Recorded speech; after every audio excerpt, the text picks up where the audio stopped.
warahmatullahi wabarakatuh. Shalom, salam sejahtera untuk kita semua. Kami dari kelompok 10 kelas Gizi B akan membahas mengenai termokimia serta contoh penerapannya dalam kehidupan sehari-hari. Nah, berbicara tentang termokimia, banyak peristiwa di kehidupan sehari-hari yang menggunakan prinsip termokimia, seperti penguapan air, memasak telur, es batu yang mencair, dan masih banyak lagi. Sebelum kami masuk ke dalam penjelasan lebih lanjut, izinkan kami untuk memperkenalkan diri terlebih dahulu.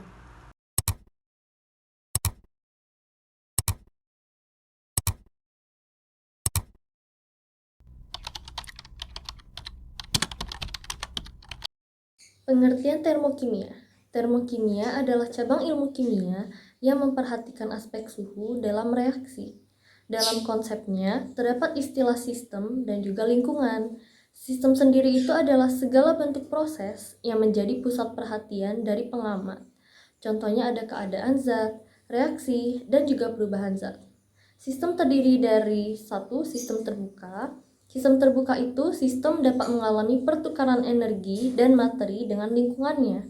Lalu ada sistem tertutup, yaitu sistem dapat mengalami pertukaran energi dengan lingkungannya.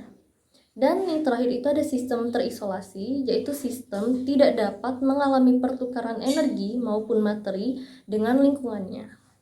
Lalu ada lingkungan. Lingkungan itu adalah segala sesuatu yang berada di luar sistem dan membantu kerja sistem. Contohnya ada alat-alat, wadah, tabung reaksi, dan juga udara. Reaksi eksoterm dan reaksi endotherm. Dalam konsep termokimia, reaksi itu terbagi menjadi dua, yaitu reaksi eksoterm dan juga reaksi endotherm. Jadi reaksi eksoterm sendiri itu reaksi yang sistemnya membebaskan atau melepaskan energi, seperti pada gambar, sehingga lingkungan itu menjadi naik temperaturnya. Contoh reaksi eksoterm itu adalah reaksi di atas suhu kamar atau pembakaran, pelarutan NaOH, dan juga reaksi Mg dengan HCl. Lalu ada reaksi endotherm. Reaksi endotherm sendiri itu reaksi yang sistemnya menyerap atau menerima energi. Jadi berbanding terbalik dengan reaksi eksotherm, sehingga lingkungannya itu menjadi turun temperaturnya. Contoh reaksi endotherm sendiri itu ada reaksi BaOH2 dengan NH4Cl dan juga pemanasan CuCO3. Dalam kedua reaksi, terjadi perubahan tingkat energi yang disebut perubahan entalpi reaksi. Dapat dihitung seperti pada gambar, yaitu ada perbedaan reaksi eksotherm dan endotherm seperti yang sudah disebutkan sebelumnya, dan juga ada diagram tingkat energi menunjukkan nilai perubahan entalpi reaksi. Persamaan termokimia. Itu pertama ada perubahan entalpi reaksi. Perubahan entalpi reaksi adalah jumlah energi yang dibutuhkan untuk membentuk atau mengurai suatu zat dalam reaksi. Lalu ada persamaan reaksi termokimia. Persamaan reaksi termokimia adalah persamaan reaksi yang dilengkapi dengan jumlah energi atau perubahan entalpi yang digunakan dalam reaksi.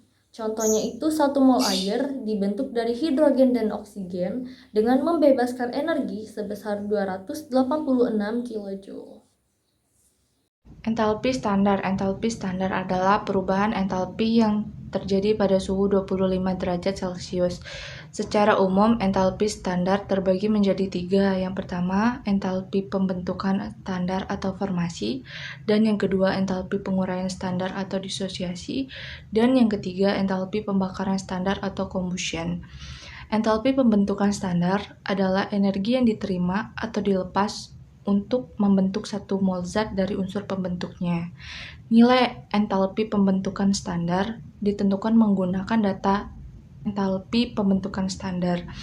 Adapun nilai-nilai entalpi standar, yang pertama bernilai positif jika menerima energi, yang kedua bernilai negatif jika melepas energi, dan yang ketiga bernilai 0 jika unsur tersebut sudah terdapat di alam secara alami. Entalpi standar terbagi menjadi 2. Yang pertama, entalpi penguraian standar.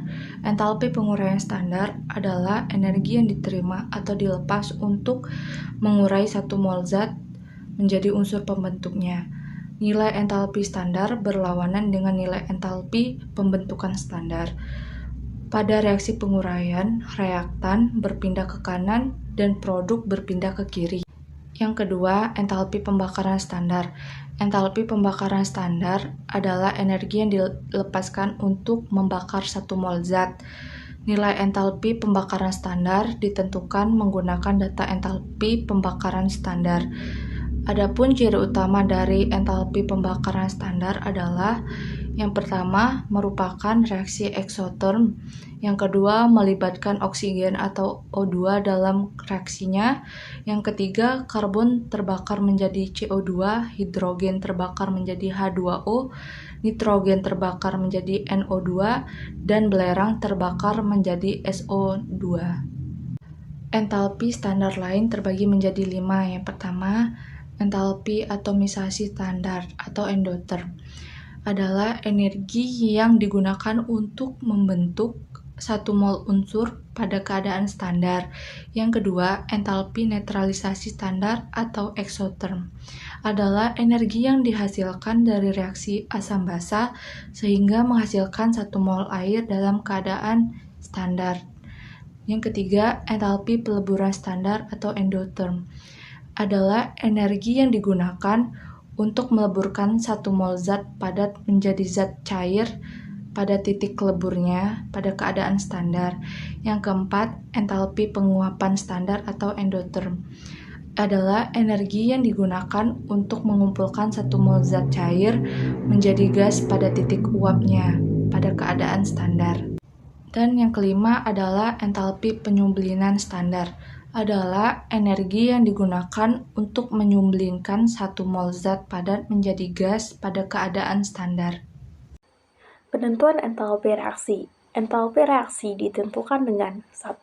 Menggunakan kalorimetri, 2. Menggunakan hukum Hess atau penjumlahan, 3. Menggunakan data entalpi pembentukan, dan 4. Menggunakan data energi ikatan. Kalorimetri adalah cara penentuan energi kalor reaksi dengan kalorimeter. Kalorimeter adalah sistem terisolasi sehingga semua energi yang dibutuhkan atau dibebaskan tetap berada dalam kalorimeter. Dengan mengukur perubahan suhu, kita dapat menentukan jumlah energi kalor reaksi dan entalpi reaksi. Q reaksi sama dengan M.C.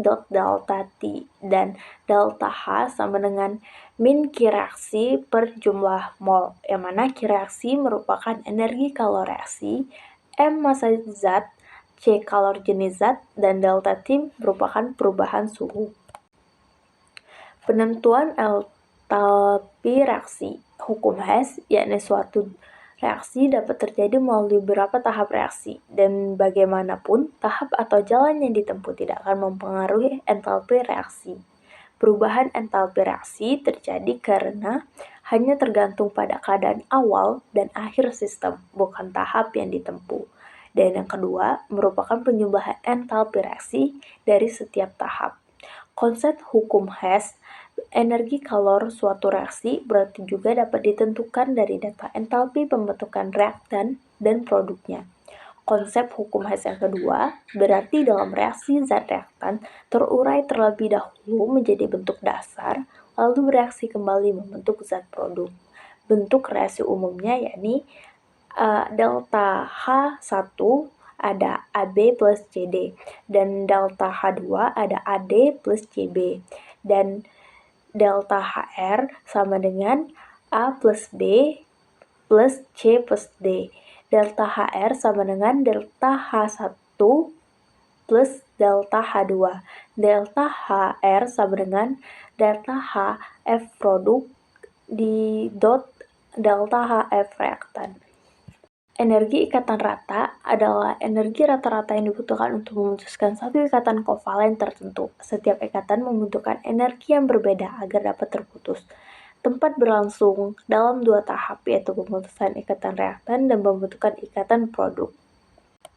Contoh, tentukan perubahan entalpi penguapan air dari wujud padat jika diketahui reaksi-reaksi berikut. H2G plus setengah O2G menjadi H2OG delta H sama dengan min 2 41,8 kJ.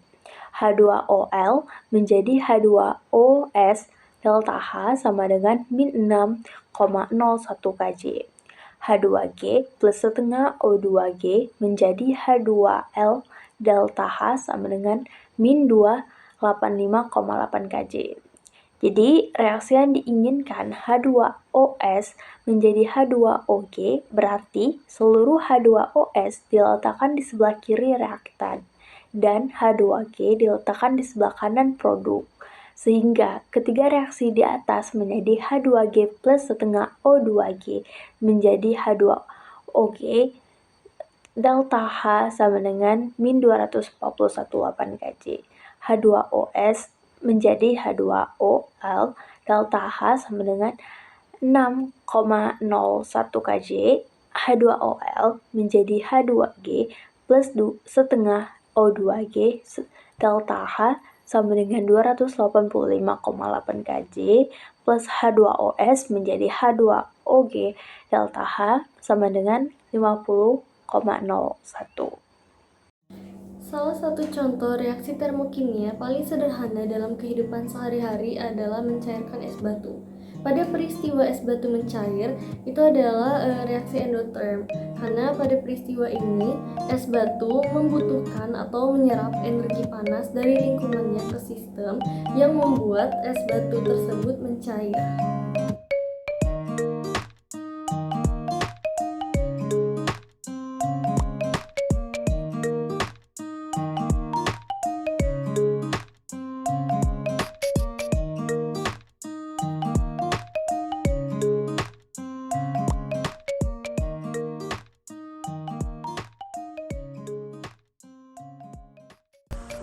Demikian pembahasan kami mengenai termokimia serta contoh penerapannya dalam kehidupan sehari-hari.